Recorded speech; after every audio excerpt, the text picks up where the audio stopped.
toujours l'objet de ma méditation.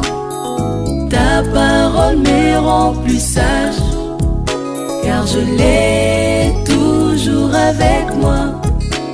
Je suis plus instruit que tous mes maîtres, car ta loi est l'objet de ma méditation.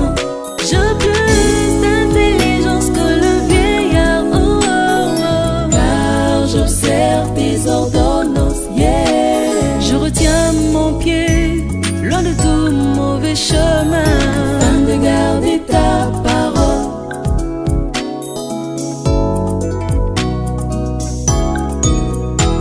Que tes paroles sont douces à mon palais, Seigneur, plus que le miel à ma bouche, oh, oh, oh. Le miel à ma bouche, plus que le miel à ma bouche, le miel à ma bouche, le miel à ma bouche. Ta parole est ma lumière dans ma vie, ta parole est ma lumière, ta parole éclaire ma vie, ta parole est ma lumière dans ma vie, ta parole est ma lumière, une lampe sur mon sentier, ta parole est ma lumière dans ma vie, ta parole est ma lumière.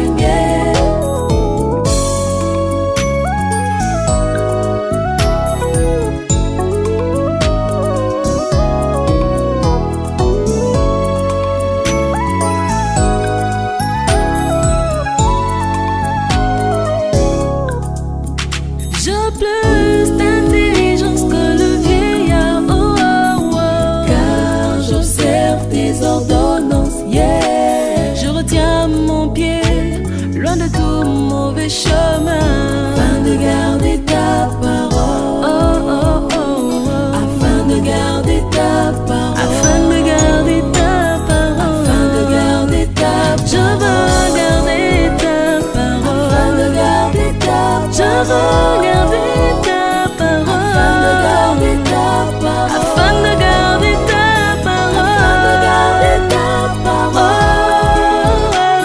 afin de garder ta parole.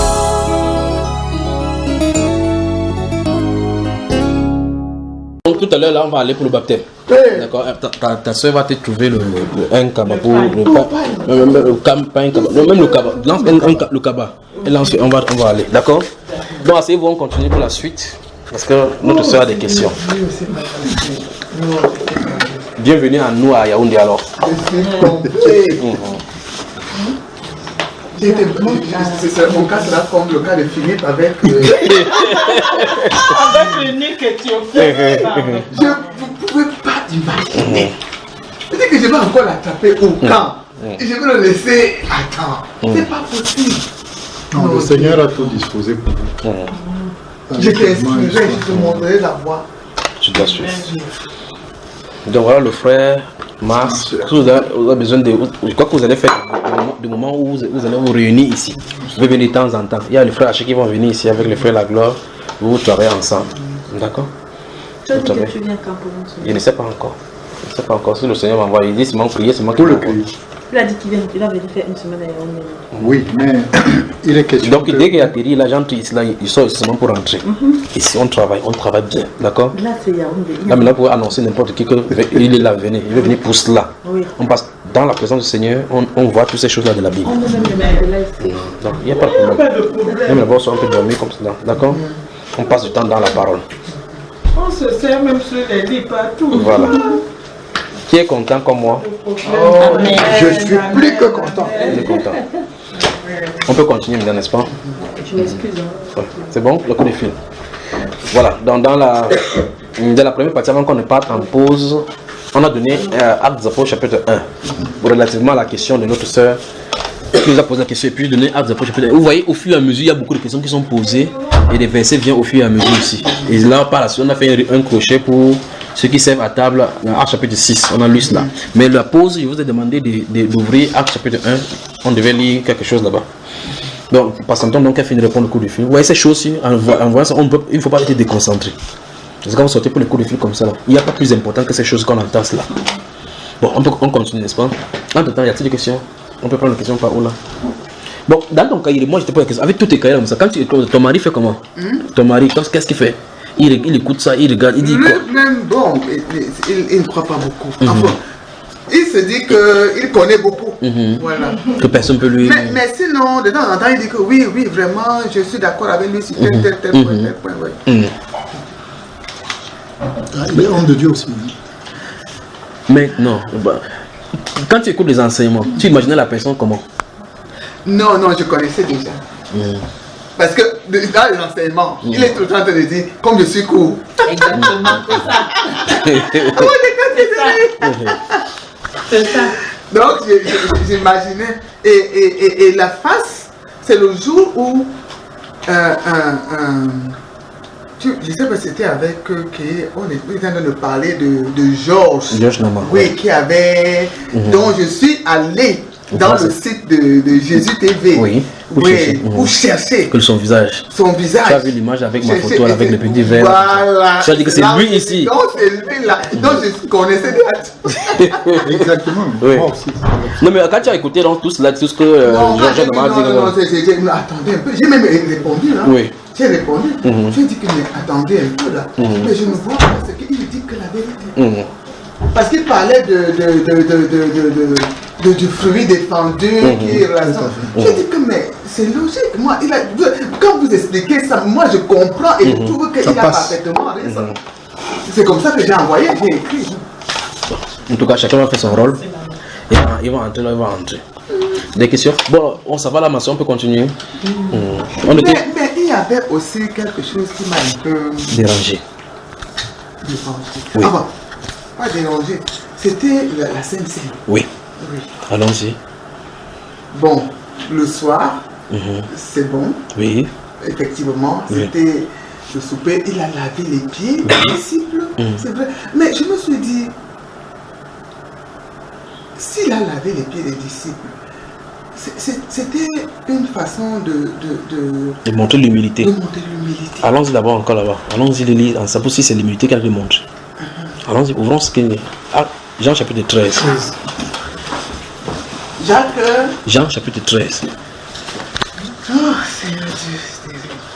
Jean, le chapitre 13. Jean, mais... Oui, le livre de Jean.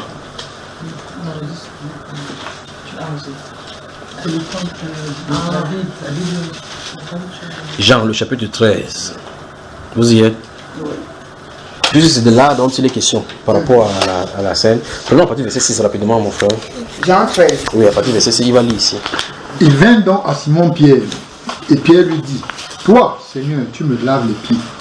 Jésus lui répondit, ce que je fais, tu ne le comprends pas maintenant, mais tu le comprendras bientôt. Pierre lui dit, non, jamais tu ne me laveras les pieds. Jésus lui répondit, si je ne te lave, tu n'auras point de part avec moi. Stop.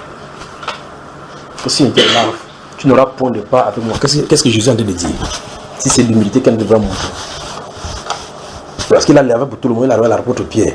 L'apôtre Pierre a vu la grandeur de la personne qui voulait faire cet acte-là. Il a dit jamais tu ne peux me laver les pieds. Parce que le service de lavage des pieds était la plus basse catégorie dans le service. Parce que les gens avaient des tâches ménagères, il y avait des gens, quand un être humain a. Des gens avaient des gouvernements, comment vous appelez cela? Des gens qui travaillent à la maison, des ménagers. Il y a des gens qui sont spécifiquement pour la cuisine, d'autres pour faire des chèvres, d'autres pour faire ceci. La plus basse catégorie, c'est ceux qui, quand quelqu'un arrive, on enlève les chaussures, on lave les pieds. Parce que généralement, ils portent le peau de mouton. Quand on se avec la chaleur, ça sent les pieds, ça sent aux pieds là. Et bien, il y a la personne qui s'attache à ce stade-là, c'est la plus basse catégorie du travail. Il se rend compte que le sauveur est en train de vouloir le faire ça. Il dit jamais. Jésus dit, si je ne te lave pas les pieds, tu n'auras point de part avec moi. Qu'est-ce que Jésus a dit donc? Continuons.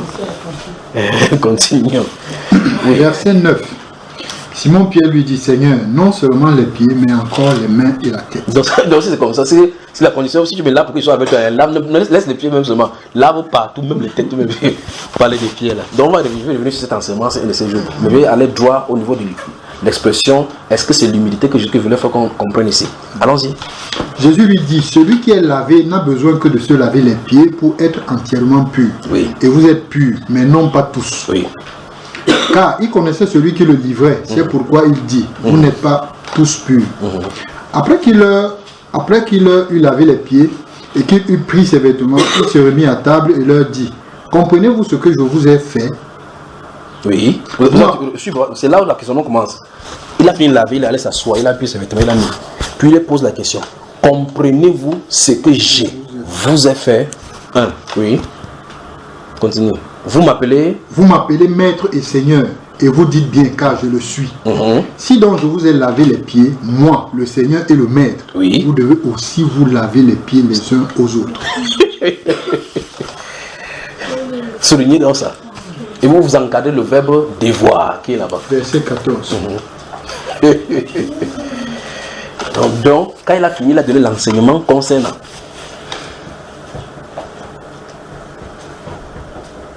Encadrer le verbe là. Il a dit quoi, frère? Vous devez aussi vous laver les pieds les uns aux autres. C'est pas ce qui est écrit là. Vous devez. Donc à chaque scène, on doit faire. Mais il a fait ça, il ne faisait pas ça chaque jour. Voilà ce qui est écrit là-bas. C'est seulement Jean qui présente cela. Matthieu n'en parle pas.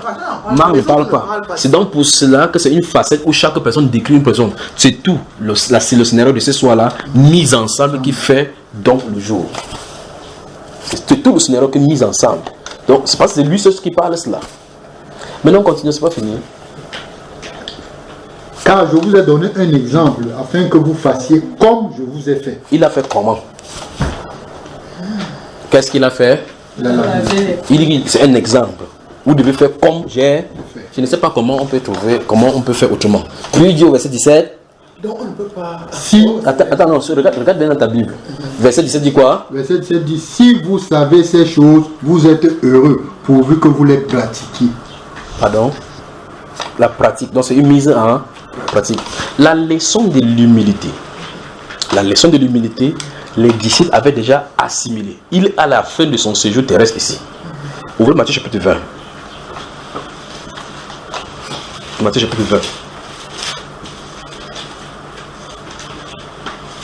Que Dieu vous bénisse. Yaoundé, que Dieu vous bénisse. Amen. Waouh. On y va. Oui. Regardez, il conclut au verset 10 en disant que si vous savez ces choses, vous êtes heureux. Donc savoir déjà, c'est une joie. Maintenant reste à... Jésus a-t-il lavé les pieds? Bien sûr. C'est que tu sais, c'est bon. Pratique alors, c'est ça le problème. Vu que vous le pratiquez. Donc maintenant, on va maintenant voir la leçon de l'humilité. D'accord? La leçon de l'humilité. Dans cette partie-là, il n'est pas question de la leçon de l'humilité. Parce qu'au verset 1 du chapitre 13, la Bible déclare que Jésus-Christ, voyant donc que son temps de moi était arrivé de passer de vie, mit le comble à son amour. Donc, ce n'est pas la leçon de l'humilité. Il est en train de montrer clairement le statut qu'il a fait jusqu'à lui présenter son amour. Donc ici, je sais pas, voici donc la leçon d'humilité, là on va lire maintenant. Dans Matthieu chapitre 20. Disons de verset 20 à 25, allons-y. Verset 20 et 25. Alors la mère des fils de Zébédée s'approcha de Jésus avec ses fils et se prosternant pour lui faire une demande. Oui. Verset 25. Verset 20 jusqu'au verset 25. Il lui dit, que veux-tu? Ordonne, lui dit-elle, que mes deux fils que voici soient assis dans ton royaume, l'un à ta droite. Oui. C'est les gens qui passent par Marie là, non? Continue. L'un à ta droite et l'autre à ta gauche. Oui. Jésus répondit, vous ne savez ce que vous demandez. Pouvez-vous boire la coupe que je dois boire? Nous le pouvons, dit-il. Et il leur répondit, il est vrai que vous boirez ma coupe. Mais pour ce qui est d'être assis à ma droite et à ma gauche, cela ne dépend pas de moi et ne sera donné qu'à ceux à qui mon père l'a réservé. Non, si tu as encore trouvé une autre chose, donc il y a des gens, il y a des intercessions que tu fais, ça ne sert à rien. Vous avez vu, non? Que c'est réservé. Donc, quand Dieu a créé la terre, il a mis les deux places pour une personne, deux personnes. Donc, on ne peut pas négocier cette place-là. Même si tu es plus jeune, tu meurs dans le jeûne, il va t'amener là où tu devais t'amener. La chaise ne changera pas. Continuons ici. Les 10, ayant entendu cela, furent indignés contre les deux frères. Donc, ça dit subitement, comme la mère a voulu élever les deux fils au détriment des autres disciples, ça a créé du remous au milieu des disciples. Maintenant, Jésus va prendre ça pour leur donner l'enseignement. C'est ici dans l'enseignement de l'humilité. Allons-y. Jésus les appela et dit, vous savez que les chefs des nations les tyrannisent, et que les grands les asservissent. Il n'en sera pas de même au milieu de vous. Mais quiconque veut être grand parmi vous, qu'il soit votre serviteur. Je crois que ici c'est clair. Donc, dans Jean chapitre 3, il n'est pas question de la leçon de l'humilité, parce que la leçon de l'humilité, il les avait assimilés et leur avait dit de façon droite. Voici ici. Continue, c'est pas fini. Et quiconque veut être le premier parmi vous, qu'il soit votre esclave. Vous avez entendu? C'est ainsi que le Fils de l'homme est venu, non pour être servi, mais pour servir et donner sa vie comme la rançon de plusieurs. Une fois de plus encore, le verset, c'est venu dire encore quelque chose. Il n'a pas dit que comme la rançon de tout le monde. Il dit comme la rançon de plusieurs. Plusieurs, ça veut dire qu'il y a des gens qui pour qui ce n'est pas. Tu as vu ça, frère et soeur? Voilà les vérités de l'Écriture. Et c'est lui qui ouvre sa bouche pour dire. Il n'a pas dit que le Fils de l'homme est venu pour donner sa vie pour tout le monde. Il n'est pas venu donner sa vie pour tout le monde. Il dit pour plusieurs. C'est ce qu'il dit de lui dans Isaïe chapitre 53. Que par son sacrifice, mon serviteur juste justifiera beaucoup d'hommes. Alors, il y aura donc une mauvaise compréhension de Jean chapitre 3, verset 16. Qui parle du monde. Non. On n'a pas dit d'abord qu'il a tant aimé le monde qu'il a sauvé le monde. D'accord? On a dit qu'il a tant aimé le monde qu'il a donné son Fils unique. Afin que quiconque. Non, c'est pas pour tout le monde. D'accord? Oui, tu voulais dire quoi, mon frère? Je voulais dire là justement, c'est encore une explication de qu'on ne donne pas sa vie, mais c'est lui qui donne sa vie. Il dit que le Fils de l'homme est venu servir pour donner sa vie. Voilà. Oui, c'est plein là. À tout bout des champs des Écritures. En fait, la foi de cette époque et la prédication de l'époque a besoin de correction. On a besoin de correction à tout bout du champ. Bon, je voulais donc aller ici pour dire, dans Jean chapitre 13, il n'est pas question de l'humilité. Voici la leçon d'humilité, s'ils avaient assimilé ça depuis. Dans la question de la soirée, en mettant cela avec les autres trucs de la scène, dans la soirée, il a dit faites ceci en mémoire de moi. Donc, il a dit faites ceci en mémoire de moi, c'est-à-dire qu'il faut pratiquer ces scènes-ci en mémoire de lui. Et donc, qu'est-ce qu'on va le pratiquer? On commence à voir maintenant dans les évangiles des gens, Matthieu, Marc, Luc, ce qu'il a pratiqué. Et puis ici, verset 17, du chapitre 13, vous savez ces choses-là, vous êtes heureux, pourvu que vous les pratiquez. Donc, la scène, c'est tout cela. Ça, c'est ainsi par la parole. Donc les gens conseillent de dire non, on ne peut pas laver le pied parce que c'était la leçon de l'humilité. Où est-ce qu'il y a la leçon de l'humilité? Bon, vous comprenez-vous ce que vous avez fait? Vous m'appelez maître et seigneur, c'est ce que je suis. Si moi je vous ai lavé le pied, vous devez vous laver le pied les uns des autres.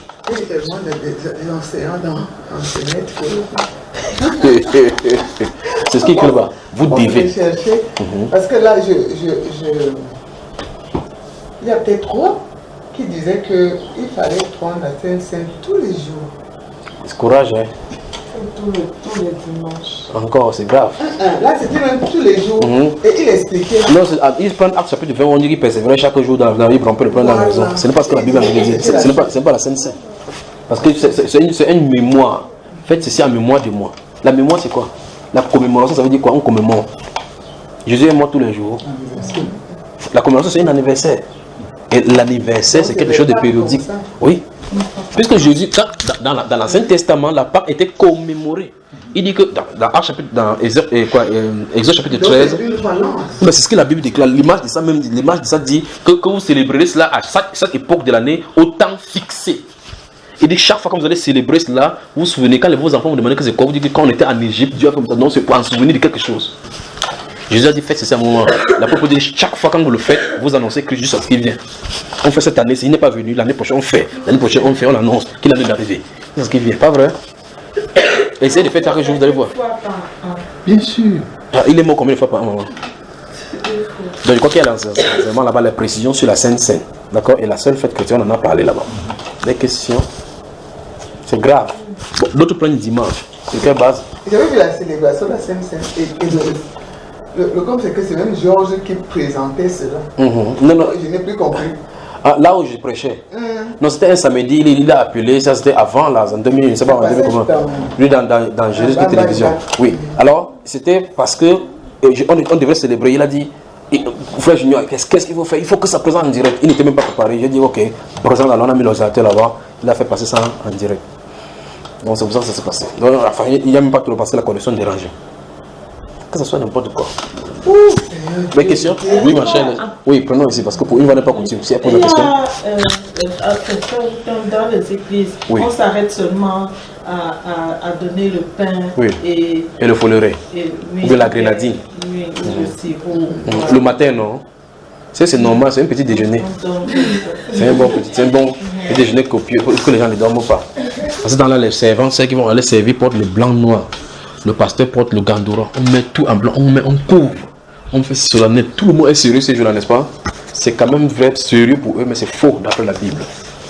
Donc je me demandais, avec l'enseignement que je reçois là, je me demandais est-ce que ce qu'ils font est donc incomplet? Non, On pose d'abord la question. Quand tu vas dimanche matin, tu parles le matin, tu marches avec tes pieds. Prends ta Bible, vois. Lève-toi. On commence à marcher comme si tu partais à l'église. Tu marches. Cette soeur te regarde. Elle dit que tu pars où? Tu dis que tu pars où? Pour faire quoi? Prier. Non. Ce jour-là, c'est quoi? C'est la Sainte Seine, non? Tu dis, tu peux faire quoi? Pas la Sainte Seine. Le dimanche matin. Et la Sainte Seine, ça veut dire quoi? Le repas du Christ. Sainte, c'est ça que ça veut dire Seine. C'est ce qu'on nous a expliqué. Seine, ça veut dire le repas du soir. Et tu pars à quelle heure comme ça, ma soeur? Le matin. Donc tu passes pour souper. Toi, tu soupes le matin ou c'est le soir? Tu vois qu'on a des problèmes, n'est-ce pas? Tu vois qu'on a des problèmes. Tu portes la Bible, le pasteur dit. Il ouvre la Bible dans ce même livre de Matthieu. Jésus a dit faites ceci à mémoire de moi. Tu es étonné. Tous les jours, je prenais la scène, c'est le matin. Donc, quand j'ai suivi, puis ça dit que c'était le soir, j'ai changé. J'ai commencé à apprendre. Tous les soirs. Tous les soirs. Merci, super. Courage de commencer. Donc, quand on cherche Dieu, c'est terrible. Je crois que cette année, c'est le 31 mars. Cette année, c'est le 30 mars. On va célébrer. Je crois que les frères viendront, ça y est, pour cela. Le 30 mars. Notre la sœur. On va célébrer la Sainte Seine avec le frère Junior. Ah, Yaoundé. Est-ce qu'il dit ça? Amen. Est-ce qu'il dit? Il dit que le 30 mars, les frères viendront ici pour cela.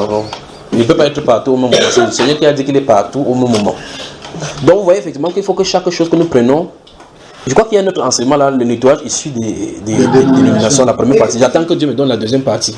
S'il donne l'autre la deuxième partie, on va parce qu'il y a des choses terribles.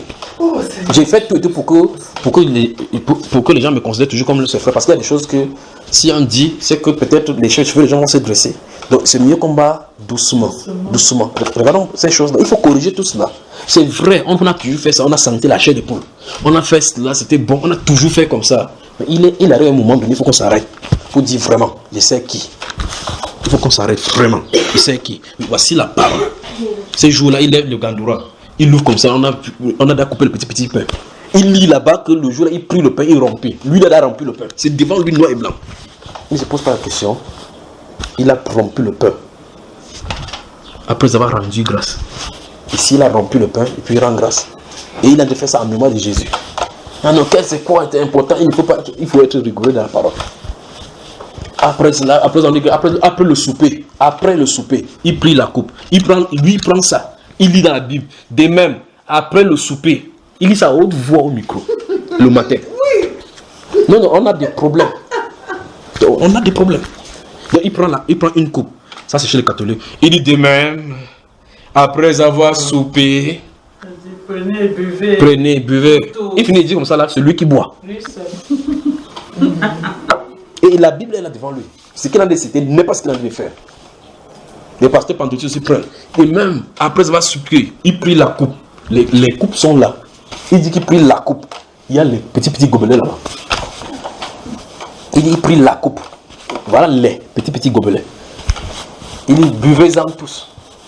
Car toutes les fois, vous savez, il a pris beaucoup de gobelets. Parce qu'on doit prendre une seule coupe. La coupe que nous buvons. N'est-ce pas la coupe au sang de Dieu? La coupe. La coupe que nous buvons. On boit dans la coupe. Le pain que nous rompons. On rompt le pain, pas les pains. Pas ça, ma soeur. On a des problèmes.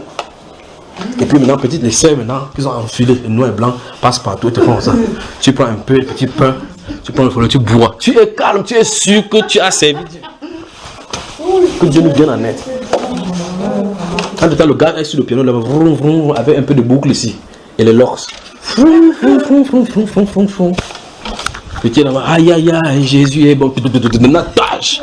On va dire que on est rentré, on a servi Dieu aujourd'hui. Il est temps qu'on franchement, on quitte tout ce qu'on a pensé. On demande Seigneur, nettoie-moi. Nettoie-moi et donne-moi de suivre ta parole.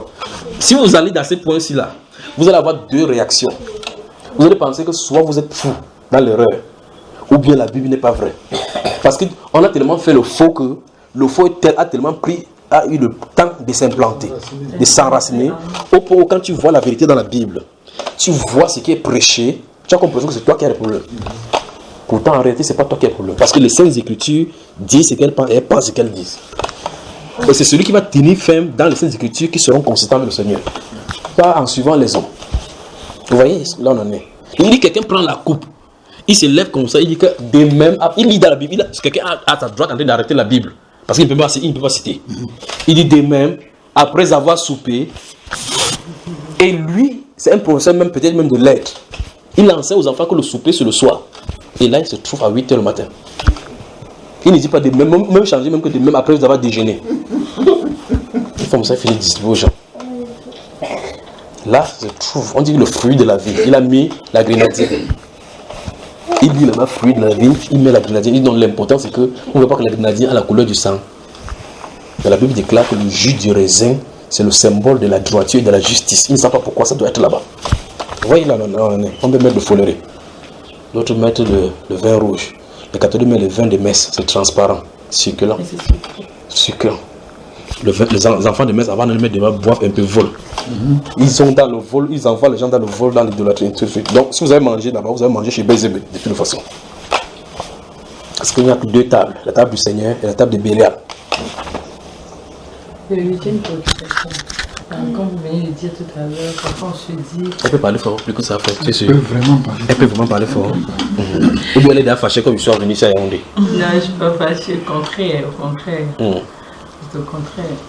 Parfois on se dit qu'on est dans l'erreur, qu'on est des églises. Oui. Parfois on se dit qu'on a un problème. Et c'est mon cas par exemple, je suis dans une assemblée où bon, j'ai des responsabilités qu'on m'a confiées. Mais il y a des choses qui se passent, parfois je n'approuve pas. Du coup, je me dis que je suis dans l'erreur. Parfois, les chanteurs chantent à la chorale. Je ne ressens, c'est comme si ça ne va pas. Dans la base, ce que tu vas poser la question d'abord, premièrement, c'est d'où vient la chorale. Il faut que ça soit répondu. Quand tu la réponds, tu vas avancer. Pourquoi l'iniquité? Parce que tu as d'aller enlever l'iniquité dans la chorale, alors que la chorale est unique d'abord. Tu vois le problème, ma soeur? Bon, là, dans ce cas-là, comment ma soeur? Tu ne comprends pas? Tu as ta Bible là-bas. Bon, montre-moi dans l'église le Coran. Dans ta Bible. Les anges sont dans l'église. Ils louent le Seigneur en haut là-bas. Tout le monde loue le Seigneur, même les chrétiens louent le Seigneur. Dieu siège au milieu de la louange de son peuple. Ça c'est clair. Donc on loue Dieu là maintenant. Il parle de la chorale. Donc la chorale c'est de son peuple. Mais la louange, c'est des gens la louange, c'est fait par des gens. Mais là, tu as dit que quand je vois dans la chorale, donc la chorale est spécifique, n'est-ce pas, ma soeur? Il a dit c'est au milieu de la langue de son peuple. Donc, parce que nous sommes réunis, on chante, il siège là-bas. Si tu as des fêtes à cuisine, tu chantes, il siège là-bas. C'est pas ça, ma soeur. Nous parlons ici de la chorale. La chorale, c'est quoi? Je pensais que la chorale, c'était aussi pour mettre un peu d'ordre dans l'église. Ok. Donc, voilà. Donc, l'apôtre Paul, comme il avait dit que je vous ai annoncé tout le conseil de Dieu, il avait oublié l'autre là, quoi. Frère, c'est un grand choriste. Non, attends, je sais pourquoi. Parce qu'on vient samedi soir, on travaille sa voix pour arrimer. On teste les bandes. Donc ça devient chante un peu. Non, ma soeur, ta voix ne me plaît pas. Donc on chante comme ça pour lui. C'est ça, ma soeur? Montre-moi dans la Bible le groupe de chorale dans l'église. Quel est le rôle dans le corps de Christ? Quel est le poste de chorale dans le corps de Christ? Quand vous allez trouver cela, on va avancer sur le sexisme que les parents ont, la fornication qui s'y pratique. Parce qu'on a dans la fornication dans la chorale. Quand vous avez fini d'enlever la chorale, l'impureté ou oui. La manière même de se tenir. C'est ça que j'en ai dit. C'est ça que je dis, parce que c'est ça qu'il a dit. Il dit quand il reste comme ça dans l'assemblée et voit au milieu du chorale, c'est que c'est pas peut-être les femmes chantent, les seins sont dehors, les cuisses sont dehors, elles dansent, elles tenus. Pour moi, c'est pas ça. Non, je suis en train de dire que c'est ça qui se passe là-bas. Il dit quelque chose que tu as montré dans la chorale, qu'il faut dénoncer. Commençons par la chorale elle-même. D'où est-ce qu'elle vient? Quand tu vas répondre à la question, on va avancer. Donc on a des problèmes. En fait, moi, je sens de parler de moi. Non, j'ai compris. Tu as dit quand tu es là-bas, tu observes, tu as compris que c'est toi qui as le problème. Oui. Mais tu as parlé du cas spécifique de la chorale. Oui. Parce que quand tu observes, quand on chante, tu ne sens pas. Elle vient d'où la chorale? C'est la question. Vous avez lu, depuis que vous lisez votre Bible, vous avez vu ça dans l'église? En fait, mon frère, excuse-moi, je sais que généralement, quand moi j'étais dans les dénominations, on disait souvent que. Il faut aussi parler fort, non? Oui, on disait souvent que quand on parlait des chants, parce que j'étais en train de dire, s'il n'y a pas chorale. Oui. Moi je sais qu'il n'y a pas chorale. Il n'y a pas chorale, il n'y a pas chantre. Oui. Il n'y a pas le ministère des chantres, n'est-ce pas? Il n'y a pas le ministère des chantres. Alors dans ce cas, qui les inspire? On y va, on continue. Seigneur. Donc c'est celui qui a inspiré, qui font de mauvaises choses. Ils chantent pour la gloire de Dieu, ils se disent qu'ils chantent pour la gloire. Non, il dit, donc c'est le Seigneur qui l'a inspiré, qui font quelque chose, ils greffent quelque chose au corps de Christ qui ne se trouve pas dans son conseil. C'est ça, ma soeur? Mais si ils ont trouvé certains passages bibliques qui veulent combattre. C'est-à-dire que l'apôtre Paul a inspiré, a enseigné ça dans l'église, parce qu'il a dit, je vous ai annoncé tout le conseil de Dieu sans en rien cacher.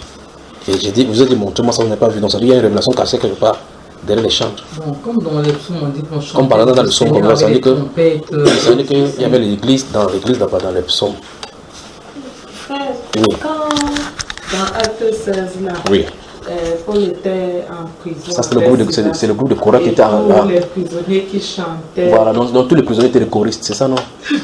Ils chantaient tout simplement les cantiques. Ils chantaient les cantiques du Seigneur, louaient Dieu. On dit les prisonniers les entendaient. On dit Paul et Silas chantaient les cantiques et louaient Dieu. D'accord? Donc Paul et Silas étaient les choristes dans l'église de la prison. C'est ça, non, mon frère? C'est ce que tu veux dire. Défendez-vous votre poste. Oui, on dit souvent que, je sais qu'on dit souvent aux choristes de faire attention, parce que Lucifer, qui était l'ange de lumière, c'était le plus grand chantre dans le ciel. Donc si tu tentes, il va t'employer. Si tu tentes, tu vas dévier, parce que si lui, voilà, tu vas aller de son côté, parce que lui, il a basculé, quoi. Donc c'est dans ce moment de faire très attention. Effectivement, moi je veux que c'est là qu'il y avait le plus de péché dans soi-disant ce ministère-là. Je me suis rendu compte dans les ministères même que l'apôtre Paul nous donne, il n'y a pas le ministère de chant. C'est pour ça que d'où ma question. D'où est-ce que ça vient en milieu chrétien? Je pose la question, il y a la réponse. Il y a une origine de cela. Non, je me dis, comme on a la parole de Dieu, Dieu siège au milieu de la loi de son peuple. Par conséquent, il faut chercher des moyens pour également, comme il siège, il faut chercher des moyens pour qu'il vienne vraiment siéger réellement. Ma soeur, il a dit Dieu siège au milieu des enfants de son peuple. Son peuple ne commence pas en 2011. Il ne commence pas en 1980. Donc il y a un moment, le Coran sont venus dire que tous les autres, là, les apôtres qui ont établi là, Dieu ne siégeait pas au milieu d'eux. C'est ça le problème. Si le moment où il siège, c'est quand il y a le choriste, il faut qu'il y ait le choriste chaque fois qu'il y a des sièges.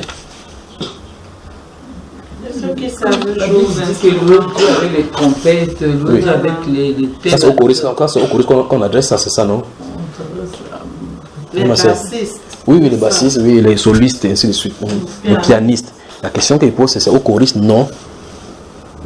Donc le psaume là, c'est créé comme ça pour le choral de l'église, c'est ça? Non, ça c'est aux enfants de Dieu. C'est tout le monde. On a des problèmes. On a des problèmes. Donc moi je peux me prendre là et dire que je fais ma trompette. Colossiens, prenez Colossiens. Que Dieu bénisse. Tout à l'heure, dans la première partie, nous avons noté 1 Corinthiens chapitre 1 qu'on n'a pas lu et Actes chapitre 1 qu'on n'a pas lu. Dès que vous avez ouvert Colossiens, chapitre 3, verset 16, qu'est-ce que ça dit? Colossiens chapitre 3, verset 16.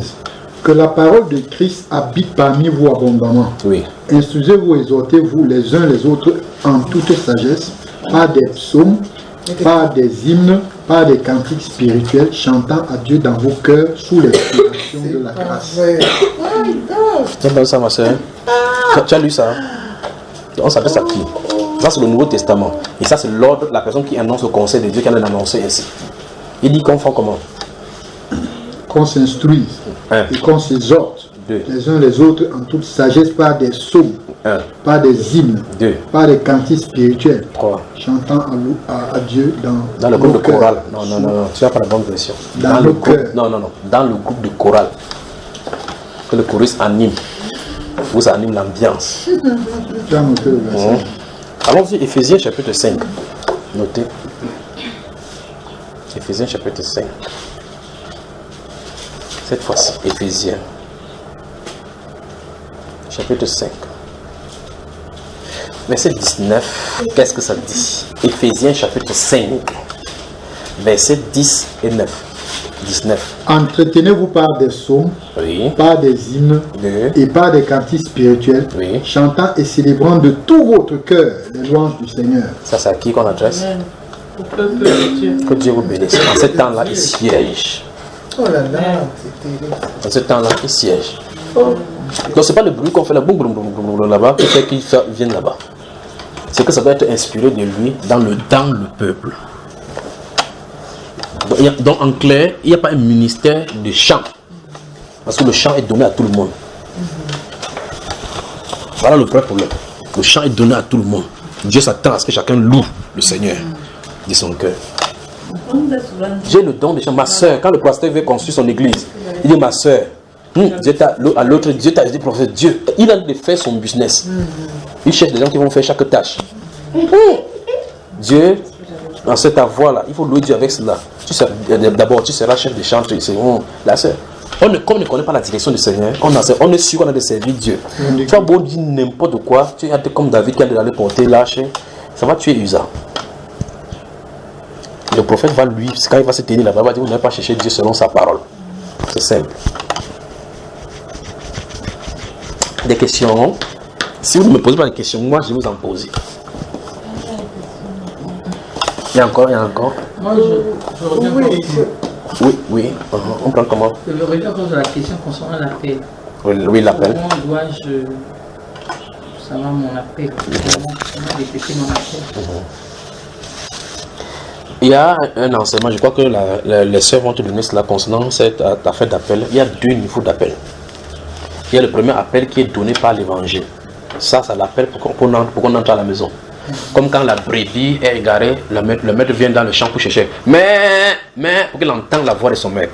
Quand il l'entend, il retourne à la maison, pour la mettre à sa place. D'accord?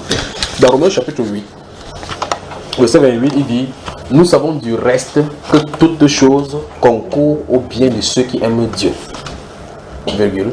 De ceux qui sont appelés, vous avez vu le mot? De ceux qui sont appelés selon son destin. C'est ce qu'il dit, n'est-ce pas? Donc ça veut dire qu'il appelle selon. C'est donc pour cela qu'il dit que le problème ne sera pas de savoir. Il faut aller sauver, il faut confronter celui-là. Parce qu'il a un dessein, il a un but de ton appel. Et le vrai problème maintenant, c'est qu'on a les êtres humains ont mis certaines stratégies sur la terre pour essayer de découvrir. Maintenant, ok, tu vois, si tu as cru au Seigneur Jésus-Christ, normalement, quelle est la prochaine étape à faire pour savoir à quoi on a été appelé? Ça, c'est la vraie question. Les pasteurs disent non. Il faut que tu te soucies du salut des autres. Quand tu vois ici, tu viens chaque fois à l'église, elle n'est pas remplie. Les bancs sont vides. Il faut aller appeler les gens, quoi que les gens font comment? Toi-même, tu es là, tu ne sais pas sûr que tu es dedans. Il y a dans les techniques d'évangélisation. Il faut dans les techniques d'évangélisation. Vous allez dans vos quartiers, vous faites les brochures, vous invitez les gens. On te dit que si tu dis que tu aimes ta mère, il faut les amener à l'église. Comment tu penses que toi tu viens? Y a-t-il un verset qui dit que si vous venez vous asseoir à l'église, vous êtes sauvés? Est-ce que si on remplit que tout le banc est rempli, il a le désir de voir les gens remplis aussi dans sa dénomination? Parce qu'en toile de fond se trouve le porte-monnaie. Vous allez venir, maintenant, dit qu'on est nombreux, maintenant il faut les bancs. D'autres font même de temps, quand on s'assoit sur les chaises, on me donne 100 francs. On paye la chaise sur laquelle on s'assoit, en évoquant le nom du Seigneur. C'est terrible, c'est que Dieu va faire devant les prédicateurs. Maintenant, quand tu crois, on dit ok, maintenant allez sauver les gens, mais sache que c'est ta responsabilité. Jésus a dit allez faire de toutes les nations des disciples. Quand il a appelé les apôtres, il ne les a pas amenés chaque fois à les prêcher. Jusqu'à ce qu'ils soient prêts, il commence à les envoyer 2 à 2. Jusqu'à ce qu'ils soient prêts, il les envoyait 2 à 2. Vous voyez cela? Il les envoyait exactement de façon spécifique quelque part. Il n'a pas dit que vous tous qui croyez à moi, allez annoncer. Pourtant, il pouvait le faire. Les gens croyaient en lui. D'autres à d'autres. Ah, Seigneur, va te suivre partout. Tu as dit que non. Rentre dans ta famille, va te dire ce que Dieu a fait pour toi.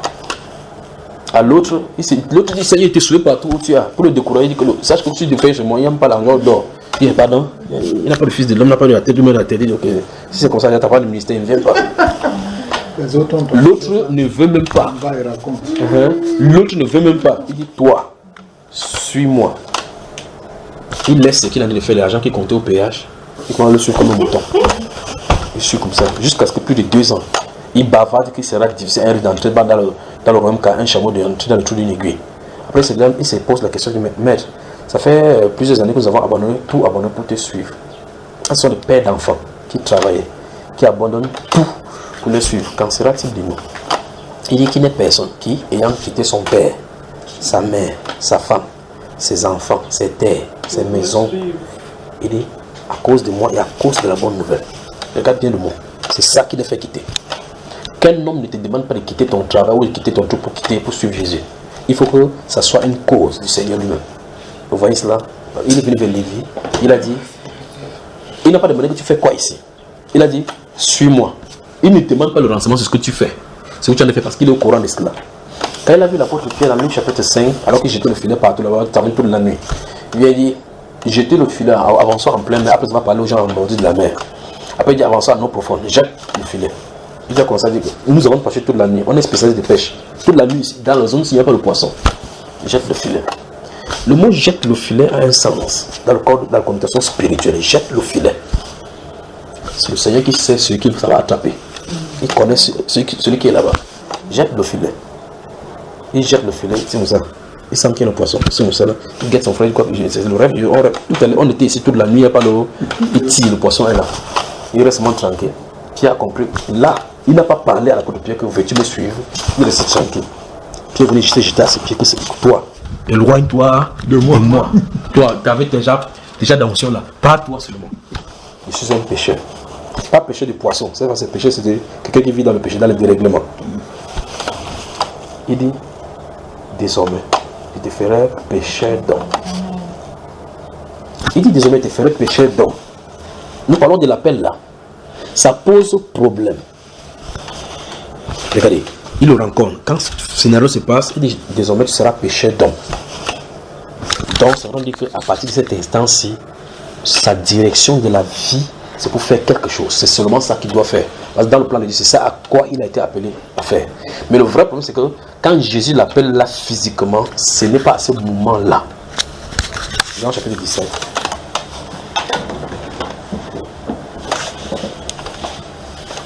Jean, le chapitre 17. Que Dieu vous bénisse.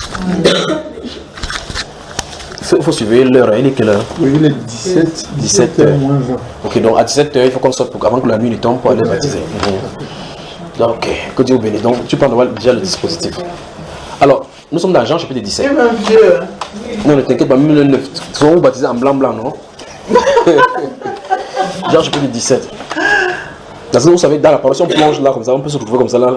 Mais le 28, on nous a fait ça. Je pense qu'il faut qu'on fasse d'abord. Oui. On parle d'abord faire cela. Oui, la volonté de... C'est ça qu'il dit justement. Oui, à 17 h. Oui, 17 h exactement. Donc suivez cette heure. Après son il y a la montre aussi là. Prenons le verset 3. Or la vie éternelle, c'est qu'ils te connaissent, oui, toi le seul vrai Dieu et celui que tu as envoyé, Jésus-Christ. Continuons. Je t'ai glorifié sur la terre. J'ai achevé l'œuvre que tu m'as donnée à faire. Et maintenant toi, Père, glorifie-moi auprès de toi-même de la gloire que j'avais auprès de toi avant que le monde fût. Écoutez maintenant doucement, écoutez, on va avancer. J'ai fait connaître ton nom aux hommes que tu m'as donnés du milieu du monde. Ils étaient à toi et tu me les as donnés et ils ont gardé ta parole. Ici, ça commence à poser problème. Il dit, j'ai fait connaître ton nom. C'est encore notre enseignement là-bas. Oui. J'ai fait connaître ton nom à tout le monde entier. Tu as vu ça, ma soeur? Hein, ma soeur? C'est ce qui est écrit, n'est-ce pas? Vraiment? Tu es sûr? Non. Connaître ton nom aux hommes. Oui. Aux hommes, le pluriel. Oui, le pluriel, oui. Continue le verset. Que tu m'as donné. Oui. Du milieu du monde. Donc il a fait connaître son nom à tout le monde. Aux hommes du milieu du monde. Vous allez dans le monde, il y avait certains hommes. On continue. Dans le monde, il y avait certains hommes qui Dieu a fait qu'ils puissent. Tu vois, la Bible est bien dans la, n'est-ce pas? Ça devient circulaire, n'est-ce pas? Donc il n'a pas fait connaître son nom à tout le monde. Et même, faire connaître son nom, c'est un autre enseignement. Parce qu'il n'y a aucun verset qui est venu dire à ses disciples que tu connais le nom de Dieu, parce que les Juifs connaissent que le nom de Dieu. Il n'est pas venu dire que non. Sache que le nom de Dieu, c'est Jéhovah. Hein? C'est pas ce qu'il a dit. Sache que le Dieu, il se perd. C'est le Père. Parce qu'il n'y a pas un enseignement comme ça. D'accord, ma soeur? Il a fait connaître son nom. Il s'est révélé comme il le voulait à ceux qui s'est choisis du milieu du monde. Mais là, ici, il dit, j'ai fait connaître ton nom. Regarde bien la façon qu'il dit ça. Aux hommes que tu m'as donné du milieu du monde. Donc, à la population du monde, il a dit à Jésus que il va révéler-toi à telle personne. Telle personne. Telle personne. Telle personne. Je te pose la question, qu'est-ce qu'ils ont fait pour recevoir cette révélation? Rien. Les autres ont fait quoi pour ne pas recevoir? Alors donc comment toi qui as reçu la révélation, tu veux forcer quelqu'un à qui ce n'est pas destiné de recevoir? Comment on peut faire ça? Avançons, c'est autant de choses. Il dit, j'ai fait connaître ton nom que tu m'as aux hommes, que tu m'as donné du milieu du monde. La fin ne s'achète pas là-bas. Il dit, étaient à toi et tu me les as donnés. À quel moment donc ces gens étaient à Dieu? Dès le commencement du monde. Donc, dès le commencement du monde. C'est vrai que quand Jésus naît, l'apôtre Pierre naît quelque part, il grandit, il part faire ses choses, il commence à nager, il apprend la chasse et autres là-bas. Tout cela, c'était les entraînements de Dieu. N'est-ce pas? Il n'est pas allé dans une école pour qu'on le forme ou comment découvrir son appel. Si tu es appelé, tu vas entrer. C'est simple comme bonjour. Donc tu patientes, tu es là. Mais attends, lui il était quoi? Il s'est pas embauché de mec que Jésus est venu trouver. Le temps de Jésus, non. Ça, le temps de Jésus. Ça veut dire que le temps de Jésus est passé alors. Non. C'était au temps physique de Jésus. Oui. C'est physique. Mais donc, maintenant, comme s'il est déjà en esprit, on fait comment? Quand un esprit, c'est encore plus bien parce qu'il a dit que c'était avantageux pour lui de partir. Dans le moment de son manifestation physique, c'est même plus bien que. Parce que quand il était physique ici, là, quand il marchait, souvent les gens criaient derrière, il ne répondait même pas. Alors que maintenant, le Saint-Esprit est disposé. La chair est faible, mais l'esprit est disposé. Donc, dans le moment de l'esprit, c'est le moment marqué par le Père. Et donc, c'est les gens qui ont autant de Jésus physiquement, s'ils n'étaient pas mieux comme nous. Parce qu'on voyait plutôt, tout même Moïse voyait plutôt la gloire qui sera marquée l'après-croix. Mais moi, j'ai le problème parce que je veux savoir comment le savoir. Le problème, c'est le baptême du Saint-Esprit. C'est là le problème. Le secret, c'est là-bas. Le problème, c'est là-bas. Donc, tout ce que tu as posé comme problème là, le problème se trouve là-bas. C'est le baptême du Saint-Esprit. Le Saint-Esprit octroie et dispose chacun à sa place. 1 Corinthiens 12, verset 13, nous avons tous été bâtis dans un seul pour former un seul corps, soit juste un grec. Et par conséquent, tu ne peux pas dire que comme tu n'es pas de l'œil, tu n'es pas du corps. D'accord? Donc le Saint-Esprit prend quelqu'un, le met à sa place. C'est pour ça que dans 1 Corinthiens, tout à l'heure, je vous ai dit, Actes chapitre 1. Si vous lisez Actes chapitre 1, verset 14, la Bible dit que quand Jésus est monté, ils sont montés ensemble, tous ensemble, ils persévéraient dans la prière. On a cité tout ce qui était là. On dit Marie, mère de Jésus, et même les femmes, les autres femmes. Elles ont reçu le Saint-Esprit, n'est-ce pas? Montre les mots d'Actes avec le Saint-Esprit, d'aller prêcher. Allons-y. Allons-y. Tu peux trouver. Non. À cet instant, la Marie s'arrête là, n'est-ce pas? Les Magdala s'arrêtent là, non? Pourquoi le Saint-Esprit les met dans le silence alors qu'ils ont reçu le Saint-Esprit aussi bien que les autres apôtres? Vous voyez que le même Saint-Esprit qui est descendu tout le monde a mis la place de l'apôtre Paul, l'apôtre Pierre à sa place de l'autorité. Personne n'a jamais contesté que comme on a reçu le même Saint-Esprit, tu n'as pas besoin de dire toi que ça. L'apôtre Paul, quand il partait prêcher avec Barnabas ou bien avec Apollos, quand il prêchait, personne ne contestait. C'est le même Saint-Esprit qui prêchait la prédication. Et l'apôtre Paul là-bas, Barnabas, quand il marchait pour exhorter, c'est le même Saint-Esprit qui exhortait. Vous savez, n'est-ce pas? Et par conséquent, personne ne dit pas, ok, comme il y a le Saint-Esprit, il peut prêcher. Le Saint-Esprit n'est pas là pour prêcher. La personne qui a été appelée à la prédication, le Saint-Esprit de la prédication prêchera au travers de lui. La personne qui a été appelée aux prophéties, le Saint-Esprit prophétisera au travers de lui. Et par conséquent, le même Saint-Esprit agit selon sa volonté, selon l'appel de chacun. Donc le fait que tu as le Saint-Esprit, l'apôtre n'a pas un Saint-Esprit différent de celui de le prophète, n'a pas un Saint-Esprit différent de celui qui prophétise, n'a pas un Saint-Esprit différent de celui qui donne les paroles de connaissance ou bien exhorte, c'est le même Saint-Esprit. Les rôles diffèrent. Vous avez les recrutements militaires, on recrute tout le monde, chacun porte la tenue de la même façon. Mais ici, il y a un mécanicien. Donc vous le regardez, il a un galon de caporal. L'autre caporal, c'est un électricien. Vous voyez cela, n'est-ce pas? Un médecin ici, mais c'est un colonel ici. Il est colonel de la médecine, lui c'est le colonel de la marine. Et même dans la marine encore, il y a les marines fusillés, il y a des flottes. Il y a des flottes de surface, il y a des sous-marins. Vous regardez, il est colonel. Et même les apôtres sont différents dans le ministère apostolique. Même les apôtres. Il y a des apôtres qui sont... Ne faites pas des choses là dedans. Alors, ça veut dire quoi? La solution, c'est le Saint-Esprit. Donc quand le Saint-Esprit est là, il arrange les choses. Parce qu'en réalité, le problème, c'est qu'on veut entrer dans la chose de Dieu avec l'intelligence. Ça veut dire que maintenant, je sens que je suis capable de faire telle chose. Ça ne doit pas être ainsi. Ce n'est pas notre capacité qui doit œuvrer pour Dieu. C'est le Saint-Esprit qui doit œuvrer au travers de nos capacités. Donc, c'est lui il faut attendre. D'accord? L'homme a la capacité naturelle de prêcher. Parce que je peux enseigner la mathématique à l'école, la physique à l'école. Pas par le Saint-Esprit, par l'intelligence. De la même façon, on peut aller apprendre ceci à l'école théologique, comme les gens le font. Mais quand pour ce qui est de la prédication qui fait entrer les gens dans la vie éternelle, il faut le Saint-Esprit derrière. Vous voyez la différence, n'est-ce pas? C'est le Saint-Esprit.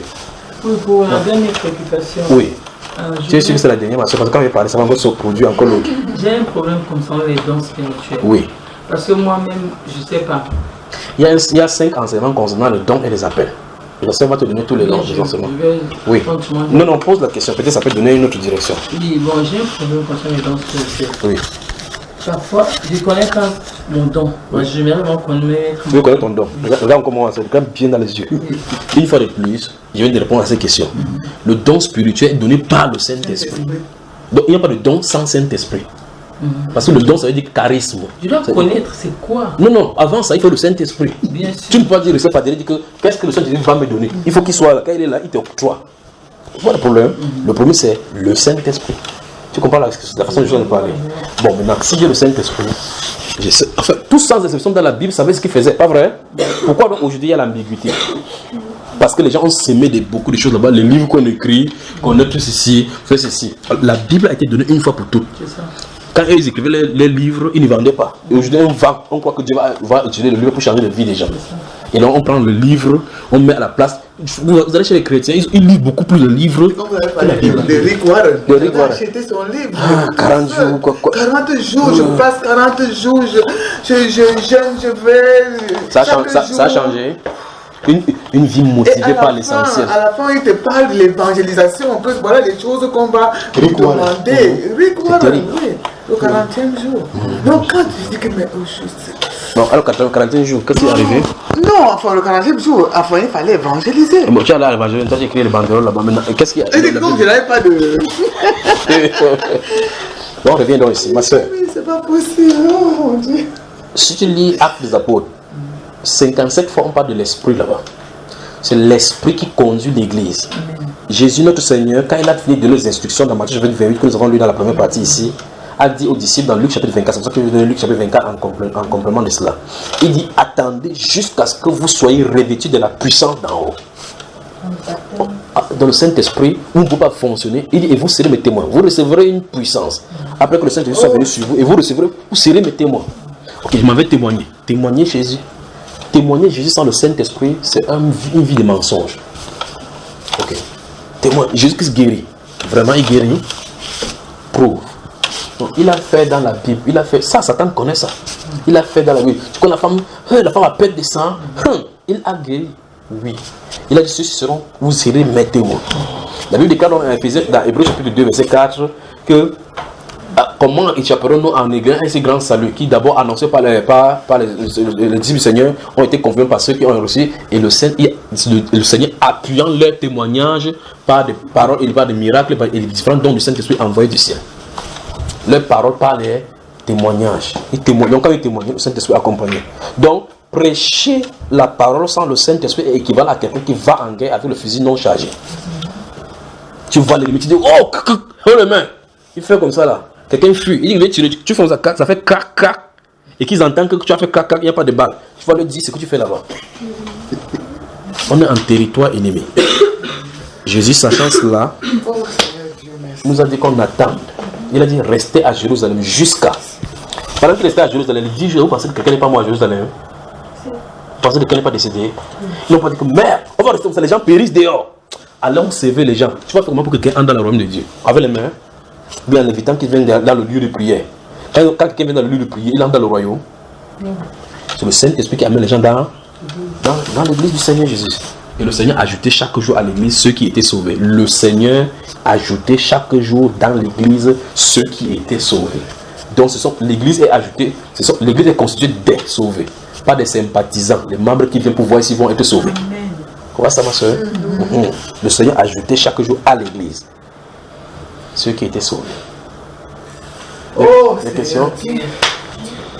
Une deuxième pause, c'est un pause. Oui. Je voulais juste te faire conclure. Oui. Donc, sans baptême du Saint-Esprit, on a ni don, on a ni appel. Donc, quand on reçoit